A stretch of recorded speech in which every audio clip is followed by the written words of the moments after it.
আজ বানাবো সোয়া পনির। সেটা নিয়েছি সোয়াবিন, পনির, টমেটো একটা, আদা কাঁচা লঙ্কা বেটে নেব, চালমগজ কাজু পোস্ত বেটে নেব, ধনে জিরে হলুদ লঙ্কা জলের গুলিয়ে পেস্ট করে নেব। ফোড়নের জন্য এলাচ দারচিনি লবঙ্গ স্বাদ মতো নুন তেল। প্রথমে সোয়াবিনটা সেদ্ধ করে নেব। এবার সোয়াবিনটা সেদ্ধ করে নিয়ে ভালো করে ঠান্ডা জল দিয়ে ধুয়ে জল পরিষ্কার করে নিগড়ে নেব। এবার একটা প্যানে প্রথমে পনিরটা ভেজে নেব।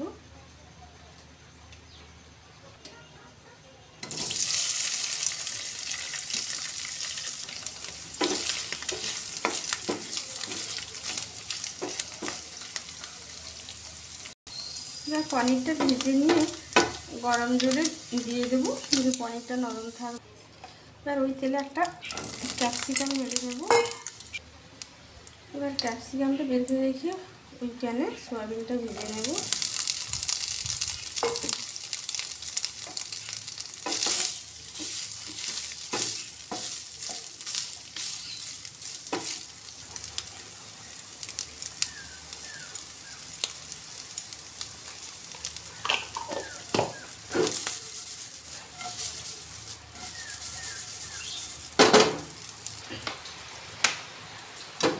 এবার বাটার দিয়ে অল্প রিফাইন অয়েল দেব।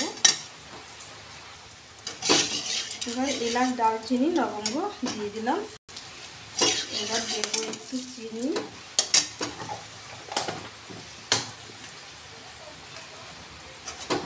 এবার বেটে রাখা আদা কাঁচা লঙ্কা দিয়ে দেবো। চিনি দেওয়ার জন্য আদাটা কিন্তু একদম ছিটকাচ্ছে না।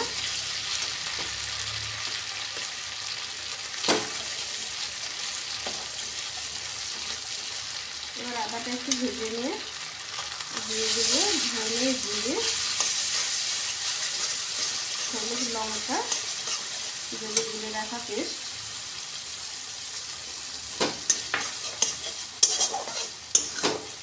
এবার সব মশলা একটু কষিয়ে নেব।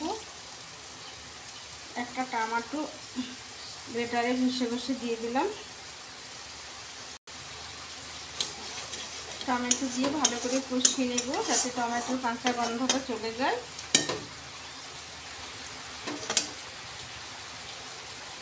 সোয়াবিনে নুন দিয়েছি, পনিরও জলে ভেজানোর সময় নুন দিয়েছি, সেই বুঝে মশলায় নুন দিয়ে নেব।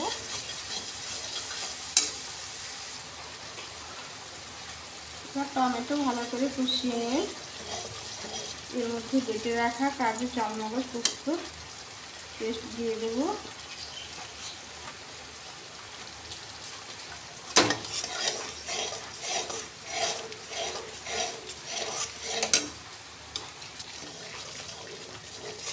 এবার কাজু চালমগজ পোস্ত বাটা দিয়েও ভালো করে কষিয়ে নিয়ে দিয়ে দেবো ক্যাপসিকাম, সোয়াবিন,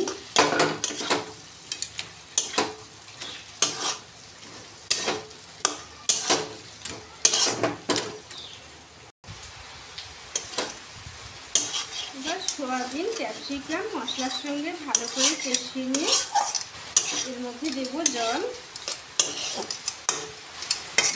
ভিজিয়ে রাখা পনিরটা জল সমেত দিয়ে দেবো।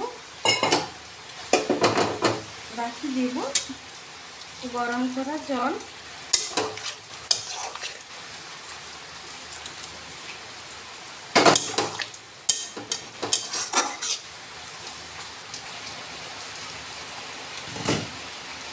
জল দিয়ে 4-5 মিনিট ধরে ফুটিয়ে নিয়ে এবার কাসুরি মেথি একটু গরম করে হাতে প্রেস করে দিয়ে দিলাম।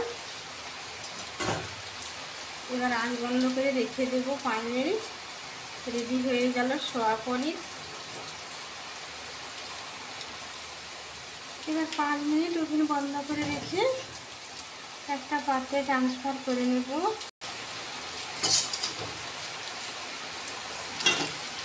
রেডি হয়ে গেল সোয়া পনির।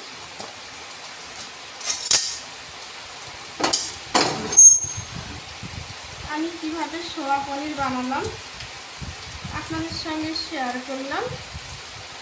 এই সোয়া পনির ভাত, রুটি, লুচি, নান সবের সাথে পরিবেশন করা যায়।